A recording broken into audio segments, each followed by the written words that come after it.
Hello and welcome to Philobytes. Without further ado, let's begin. So let's find out what logic is,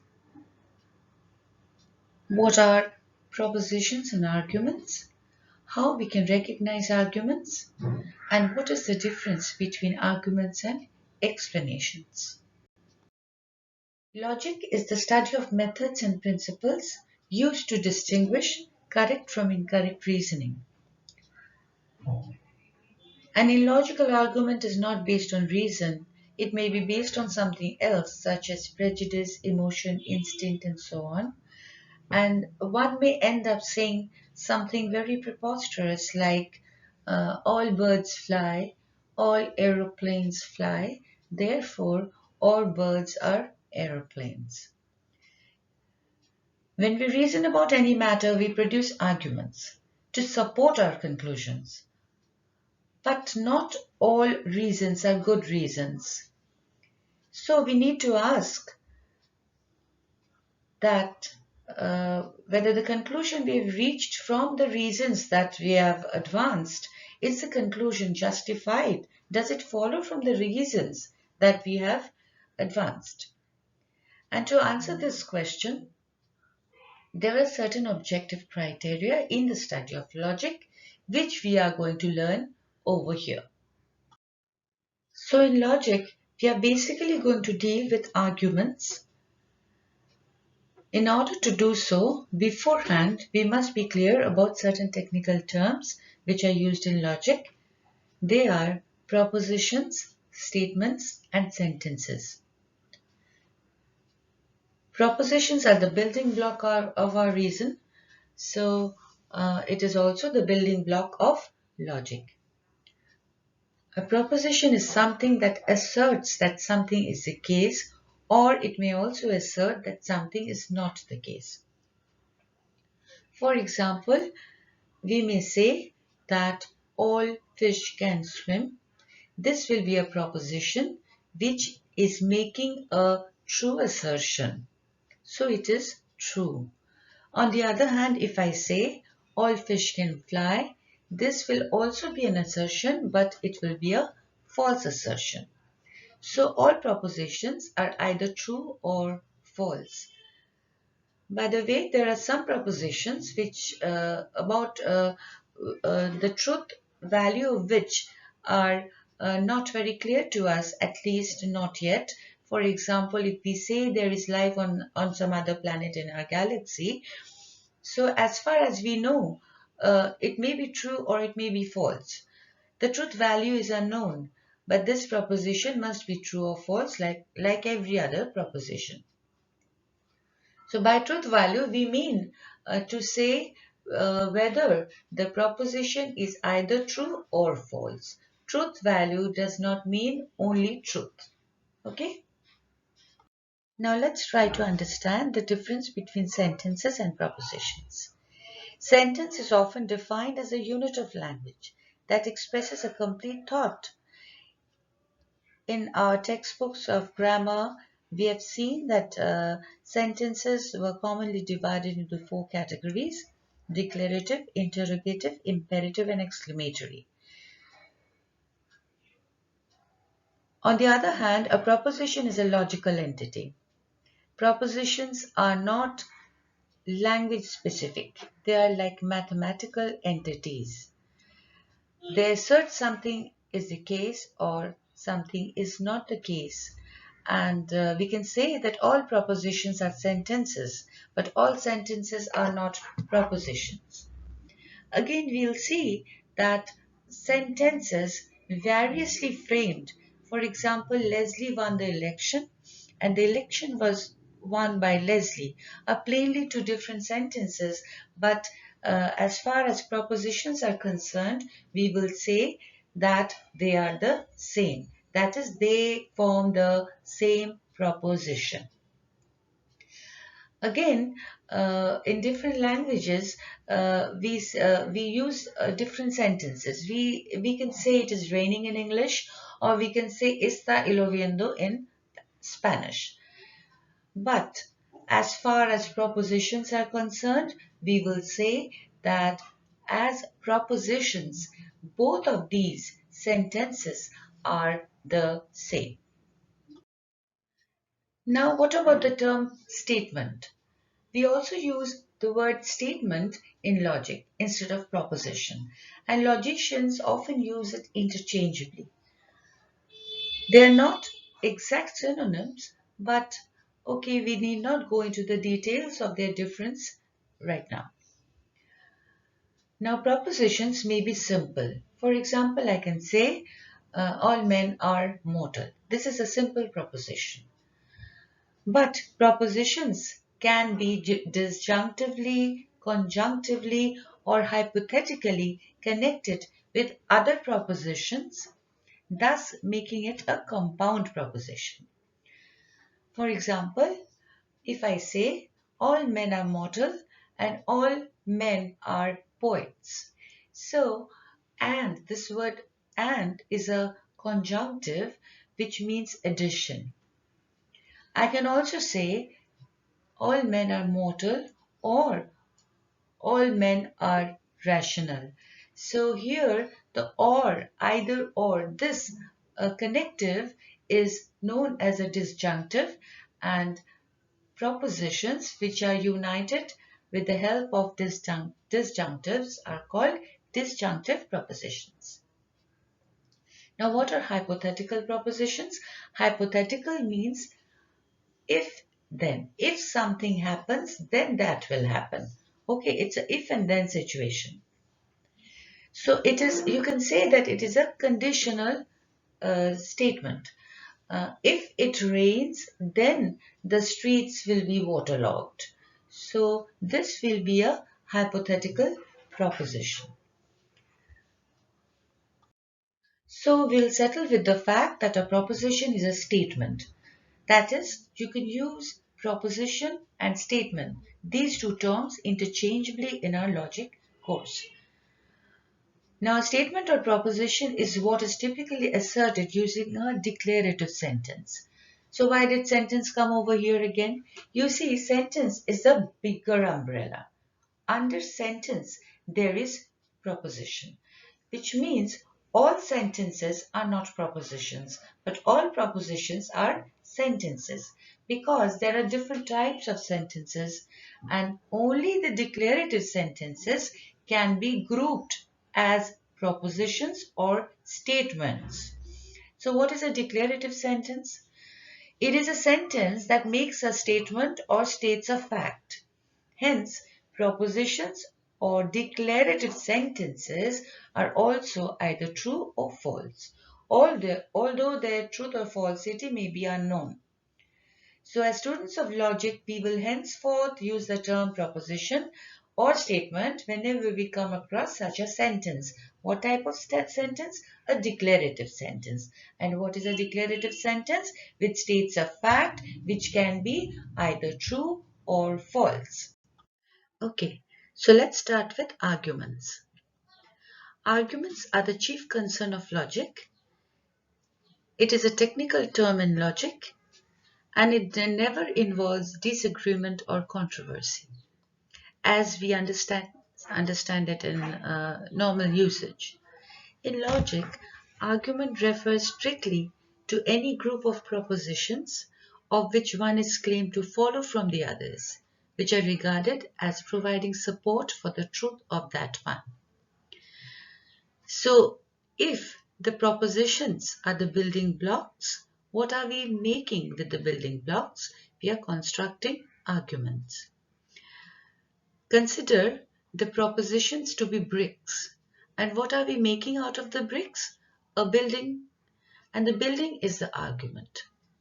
So you must remember that arguments are a totality of a structured form of propositions which are at least two in number. Two or more, but at least two in number. A single proposition cannot form an argument. It can be true or false, but it cannot be an argument. In any argument, we affirm one proposition on the basis of some other propositions. In doing this, an inference is drawn. So what is an inference? Inference is a way of knowing. Another way of knowing is perception. When we perceive something, we directly know what is happening. For example, we go out and we feel the raindrops on ourselves and we know immediately, we perceive that it is raining. But suppose we go out and we find the street watery and swampy and full of puddles, then we can infer that it has been raining. So how did we know that there was a rain shower? Because we inferred, that is, we observed certain clues based on which we inferred that it has been raining. These clues are the reasons for me to draw a conclusion. So now the clues leading to a conclusion, this whole setup is formed of propositions, and this whole setup together is called an argument. Now some inferences are warranted, others are not. It is the duty of the logician to analyze these clusters, examine the propositions with which the process of inference begins and with which it ends, as well as the relation among these propositions. Such a cluster of proposition constitutes an argument. So, an argument is any group of propositions of which one is claimed to follow from the others, which are regarded as providing support or grounds for the truth of that one. Arguments consists of premises and conclusion. In any argument, the proposition to which the other propositions in the argument are claimed to give support, or for which they are given as reasons, is the conclusion. In other words, it is what we are aiming to prove. And what are the premises? In an argument, the proposition upon which inference is based, the propositions that are claimed to provide grounds or reason for the conclusion or proof, are the premises. Say, for example, you claim with the help of a proposition that the glass of milk is green. So this is an assertion in the form of a proposition you are making. The moment you say this, I'm going to ask you, why do you say this? Then you're going to say, because I am wearing a green glass or a green goggles, whatever. Okay, so when you said because and whatever you said, this is the supporting proposition to your conclusion, which was the glass of milk is green. It is as simple as that. Premises are the reasons which lead you to a conclusion which you're trying to prove. An argument is not merely a collection of propositions. It has to be structured properly, the propositions. They must be structured in a proper syntax as premises and conclusion, and the premises must be contained in the conclusion. We cannot say anything about anything and draw a conclusion about something else. Okay. So how many premises do we need in order to reach a conclusion? At least one premise. That is the least. And what will be the relation between that one premise and the conclusion? Are they going to be separate statements or are they going to be combined together? They can be stated in separate sentences. For example, no one was present when life first appeared on earth. This is the premise. So from this premise, what conclusion we can draw? Therefore, any statement about life's origin should be considered a theory, not a fact. In some cases, premises and conclusion may be stated within the same sentence, as in this argument. Since it turns out that all humans are descended from a small number of African ancestors in our recent evolutionary past, believing in profound differences between the races is as ridiculous as believing in a flat earth. So this is a complex sentence. It consists of two simple sentences. The conclusion is, believing in profound differences between the races is ridiculous. Okay, so if this is the conclusion, I'll ask you, why is this a ridiculous belief? Then you will say, because or since. It has been found that all humans have descended from a small number of African ancestors in our recent evolutionary past. So in this way, the premises and the conclusions can be mixed up together, joined together, and it will be your duty as a student of logic to differentiate them, like identify the premises and the conclusion. Let's talk about some other features of logical arguments. So it might seem to you that conclusions, as the name suggests, must always come at the end. Not so. It is quite possible that in a complex sentence, or the conclusion is stated at the very beginning. For example, every law is an evil, for every law is an infraction of liberty. Here, you're asserting a statement, and that statement is, every law is an evil. When you say that, ask yourself, why am I saying it? As a reason, you say something else, which is, every law is an infraction of liberty. So if every law is an infraction of liberty is the reason, then that must be the premise. Whereas every law is an evil will be the conclusion. So every law is an evil is a conclusion, and every law is an infraction of liberty is the premise from which the conclusion was drawn. And this simple sentence can be considered an argument because it has got two propositions, one leading to another, in which one is a justification of the other.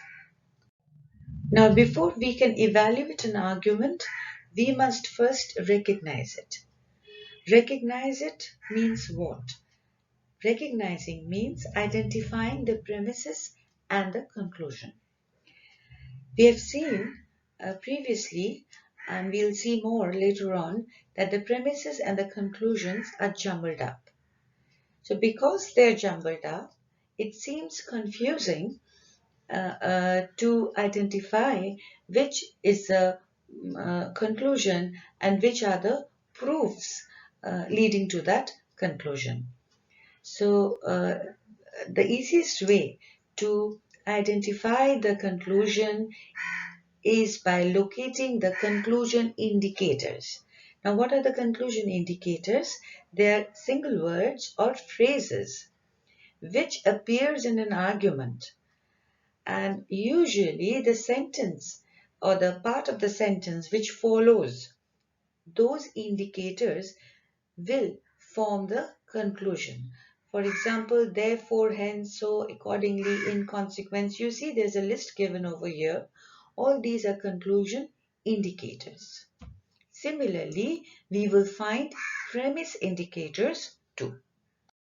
Premise indicators are words or phrases which typically serve to mark the premises of an argument, and hence they are called premise indicators.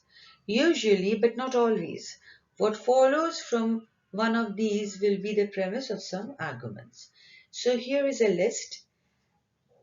since, because, for, as, follows from is shown by, in, as much as indicated by. The reason is that, for the reason that, it may be inferred from, may be derived from, may be deduced from, in view of the fact that, etc. So when you see these words or phrases, then remember to identify that part of the sentence which constitutes these words, to identify them as premises of the argument. Now, what do we understand by arguments in context? Even though we have made a list of the premise indicators and the conclusion indicators, things are not always so easy. Sometimes the premise and the conclusion indicators are both missing. So what are we going to do in those situations? So in those situations, what we have to do is understand the context. The full force of argument and counter-argument can be grasped in most circumstances only with an understanding of the context in which those arguments are presented. In real life, context is critical. For example, if I was told that you're bringing a lobster home for dinner, I'll have no doubt that we intend to eat it, not keep it as a pet. So the context is very important. The force of an argument can be appreciated only when one understands the context in which that argument is presented. So keep in mind, you are going to come across arguments where you may find neither the conclusion indicators nor the premise indicators. And then you have to look and understand the context of the argument. In these exercises, we are going to identify the premise and the conclusions. In these passages, you will see that there are no conclusion indicators or premise indicators. A well-regulated militia being necessary for the security of a free state, the right of the people to keep and bear arms shall not be infringed. So clearly, what assertion is being made is this: the right of the people to keep and bear arms shall not be infringed. So this is the conclusion. And what is the reason behind this conclusion? The reason is a well-regulated militia is necessary for the security of a free state. So it will be the premise. So here, even without the indicators, you are supposed to understand, read between the lines, comprehend the passage properly, and identify what is being claimed and what is the claim based on. Accordingly, you are going to identify the premises and the conclusion. Similarly, the next one, what stops many people from photocopying a book and giving it to a pal is not integrity but logistics. It's easier and inexpensive to buy your friend a paperback copy. So the conclusion is, something that stops people from photocopying a book is not integrity but logistics. And the reason why I'm saying this, because it is easier and inexpensive to buy a paperback copy for a friend. This is the reason. The third one is, Thomas Aquinas argued that human intelligence is a gift from God, and therefore to apply human intelligence to understand the world is not an affront to God but is pleasing to Him. This is a less problematic passage because here we can immediately identify the term therefore. Because therefore is a conclusion indicator, we can safely say that To apply human intelligence to understand the world is not an affront to God but is pleasing to Him. This portion is a conclusion, whereas the former portion, Thomas Aquinas argued that human intelligence is a gift from God, is the premise. Sir Edmund Hillary is a hero not because he was the first to climb Mount Everest, but because he never forgot the Sherpas who helped him achieve this impossible feat. He dedicated his life to helping build schools and hospitals for them. So you see, this is a lengthier argument comprising of two premises. First, identify the premises because you will see the word being used. Because is a premise indicator, and as such, he was the first to climb Mount Everest. Will be a premise. Also, he never forgot the Sherpas who helped him achieve this impossible feat. Is also a premise. You can join these together as one premise, which I have done. And the second premise will be he dedicated his life to helping build schools and hospitals for them. So from these two premises, what we are concluding? We are concluding that Sir Edmund Hillary is a hero. Next, standardized tests have a disparate racial and ethnic impact. White and Asian students score, on average, markedly higher than their black Hispanic peers. This is true for fourth grade tests, college entrance exams, and every other assessment on the books. If a racial gap is evidence of discrimination, then all tests discriminate. So if this, then this. So all tests discriminate. This is what actually I'm trying to say and to assert and to prove. So this is my conclusion. My conclusion will be all tests discriminate. And the premises will be standardized tests have a disparate racial and ethnic impact. Asian students score on average higher than black Hispanic peers, and fourth grade tests, college entrance exams, and every other assessment on the books. This is true for all these things. So these are all the reasons, the premises based on which I am claiming that all tests discriminate. Next, good sense is, of all things in the world, the most equally distributed. For everybody thinks himself so abundantly provided with it that even those most difficult to please in all other matters do not commonly desire more of it than they already possess. So here we will find the word for. You see, for everybody thinks himself.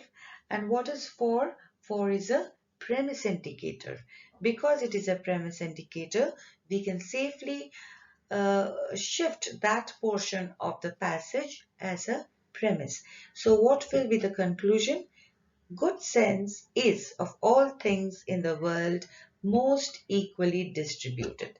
This is what I am trying to prove. So it is the conclusion based on the premises which I have already marked and which will follow after the indicator term for. Okay.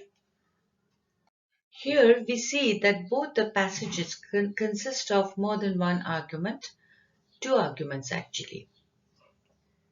The death penalty is too costly. This statement is clearly very conclusive. So it is the conclusion. In the second line, you will see it is said, in addition to being too costly, capital punishment is unfair in its application. So this is another conclusion. What is the other conclusion? Capital punishment is unfair. So clearly it consists of two arguments. Once you have identified the conclusions, it will be easy for you to understand the premises. The next one is to boycott a business or a city is not an act of violence, but it can cause economic harm. Okay, so greater the economic impact of a boycott, the more impressive the statement it makes. This is the conclusion, and the reason behind it is to boycott a business is not an act of violence, but it can cause economic harm to many people. At the same time, like in the first passage, it was written in addition to being too costly. Here, the phrase which is being used is at the same time. So this from here starts the second argument. In the second argument, boycott weapon ought to be used sparingly. This is the conclusion, and the reason behind it is economic consequences are likely to be shared by people who are innocent of any wrongdoing. This is the reason why we are reaching the conclusion that boycott weapons should be used sparingly. In this way, you have to read the passages very intently in order to identify what is being asserted based on what. Ethnic cleansing was viewed not so long ago as a legitimate tool of foreign policy. This is clearly the conclusion. And why is it so? Because in the early part of the 20th century, forced population shifts were not uncommon. Multicultural empires crumbled, and nationalism drove the formation of new ethnically homogeneous countries. This will be the premise. If a jury is sufficiently unhappy with the government's case or the government's conduct, it can simply refuse to convict. This possibility puts powerful pressure on the state to behave properly. For this reason, a jury is one of the most important protections of democracy. You see, for this reason, that is the reason stated above, or prior to making the statement, what statement? That a jury is the most important protection of democracy. So this is the conclusion, and consequently the previous portions will be the premise. Without forests, orangutans cannot survive. They spend 95% of the time in the trees, which along with vines and termites provide more than 99% of their food. Their only habitat is formed by tropical rainforests of Borneo and Sumatra. So here you see, without forests, orangutans cannot survive. This is a statement, and this is an assertion, a conclusive assertion. Why are we saying that? Because 95% of their time they spend in trees, and they depend on vines and termites for their food supply. So these are the premises. Next, the houses are built to build in, not to look on. Therefore, let use be preferred before uniformity. Therefore is an indicator, so let use be preferred before uniformity is a conclusion. And before the conclusion indicated, therefore, this portion, houses are built to live in, not to look on, will be the premise. Now, here are some more points that you must remember. Uh, Sometimes the premises and the conclusions may not be in a declarative form. On the other hand, they can be in the form of a question. And questions, because they are interrogative, they are neither true nor false. But these questions are not ordinary interrogative sentences, but they are rhetorical questions. Rhetorical questions, it is an utterance to make a statement, but which, because it is in the interrogative form, is neither true nor false. For example, if you have been late to join a meeting, for example, and someone may ask you, what time do you call this? So basically, it is a roundabout way of saying that you are late, which is put in the form of a question, a rhetorical question, but actually it is a statement. Sometimes arguments can be very obscure because one or more of its constituent propositions are not stated explicitly, they're understood or implied. Consider this line: human cloning, like abortion, contraception, pornography, and euthanasia, is intrinsically evil and thus should never be allowed. This seems to be an argument. So, human cloning and other examples that is given here should never be allowed. So, why they should never be allowed? What is the basic premise which is missing over here? The basic premise which is missing but is understood here seems to be what is intrinsically evil should never be allowed, because we have assumed this premise. Therefore, we can say that human cloning and etc., which are intrinsically evil, should never be allowed. So, an argument can have unstated propositions which are implied but not stated explicitly.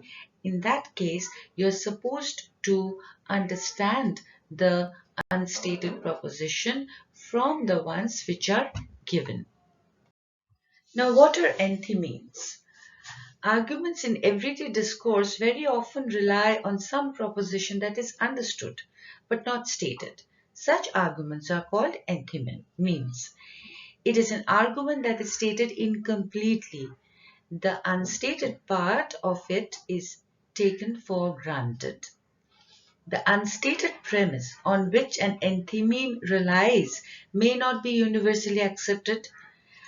It may be uncertain, it may be controversial. The arguer may deliberately refrain from formulating that critical premise, believing that allowing it to remain tacit, the premise is shielded from attack. So consider this example. This research involving the use of embryonic stem cells is illegal for this reason. The deliberate killing of human embryo is an essential component of the contemplated research. The stated premise is true. Research of this kind is not possible without destroying the embryo. However, the conclusion that such research is illegal depends on the unstated premise that killing of the human embryo is illegal, and that claim is very much in dispute. Now, what is the difference between arguments and explanations? Both arguments and explanations consist of common indicators such as because, for, since, and therefore. So, it is very necessary that we learn how to differentiate them. Let us consider this example. Lay up for yourselves treasures in heaven, where neither moth nor rust consumes, and where thieves do not break in and steal. For where your treasure is, there will your heart be also. Here, the conclusion is lay up for yourself treasures in heaven. And the premise is clearly, for where your treasure is, there will your heart be also, which is evident from the premise indicator for in the second line. It is clearly an argument. Now let us consider the second example. Therefore is the name of it, the tower, called Babel, because the Lord did there confound the language of all earth. You see, two indicators are here, therefore and because. But in spite of these indicators, we cannot say that this is an argument. It explains, it is an explanation because it explains why the tower is called Babel. You know Babel? When somebody is talking irrationally or babbling, we say the person is babbling. So in cases where the tower is babbling, the tower was given this name because it was the place where humankind, formerly speaking one language, became confounded by many languages. And the name is derived from a Hebrew word meaning to confound, that is getting confused. So the passage assumes that the reader knows that the tower had that name. The intention is to explain why that name was given to it. The phrase, therefore is the name of it called Babel, is not a conclusion, even though the apparently what seems like a conclusion indicator, the therefore is there. It is not a conclusion, but completion of the explanation of the naming of the word Babel. Now let's read the following passage and try to figure out if it is an argument or an explanation. Humans have varied skin colors as a consequence of the distance our ancestors lived from the equator. It's all about the sun. Skin color is what regulates our body reaction to suns and its rays. Dark skin evolved to protect the body from excessive sun rays. Light skin evolved when people migrated away from the equator and needed to make vitamin D in their skin. To do that, they had to lose pigment. Repeatedly over history, many people moved dark to light and light to dark. This shows that color is not a permanent trait. So the last sentence, color is not a permanent trait, appears to be a conclusion of some sort. So can we say the previous sentences are premises to this conclusion? Well, actually, it is an explanation. What is being explained is the fact that humans have varying skin colors. The explanation is that different skin colors hence needed different degrees of protection from the rays of the sun. This is the usual accepted answer. What is? That it is an explanation. But still, you might want to interpret the passage as an argument whose conclusion is that skin color is not a permanent trait of all human beings. If you do that, then under this interpretation, all the proposition preceding the final sentence of the passage will serve as premises. However, it is best to consider this as an explanation and not an argument. We will see that explanations and arguments differ in their persuasive levels. One explains things and one persuades you to believe something. So there is a difference between explanation and arguments. Consider this one. Love looks not with the eyes but with the mind, and therefore is winged Cupid painted blind. Therefore, is winged Cupid painted blind is a conclusion. This is clearly an argument. Why it is painted blind? Because love doesn't look with eyes but with the mind. Therefore, the Cupid is described as being painted blind. So this is clearly an argument and not an explanation. As you can see, explanations and arguments are very similar and it is sometimes quite tricky to distinguish them. An explanation is a statement or set of statements that clarify or explain a phenomenon. An explanation explains why and how something happened. Thus, it contains causes and consequences. For example, if you were asked to explain why dinosaurs became extinct, you have to clarify the causes of extinction. There is no need to present an evidence to prove that dinosaurs are extinct. In other words, there is no need to prove your claim in an explanation. It is not a proof, it is a clarification.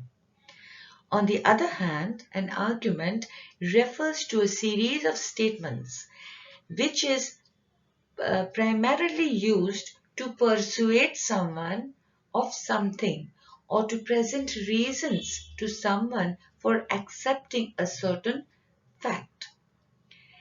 Here, evidence is the key component. Evidence is the main component that is used to achieve this purpose. For example, imagine that a person wants to convince others that his favorite football team is the best. So how will he argue for the greatness of his team? He will use their past records, achievement of the players, past victories, etc. to prove his point.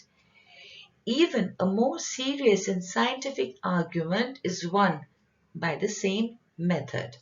Therefore, evidence and proof is the main element of the argument, and clarification is the main component of explanation. So here are certain pointers which will help you to do the exercises which we just now did.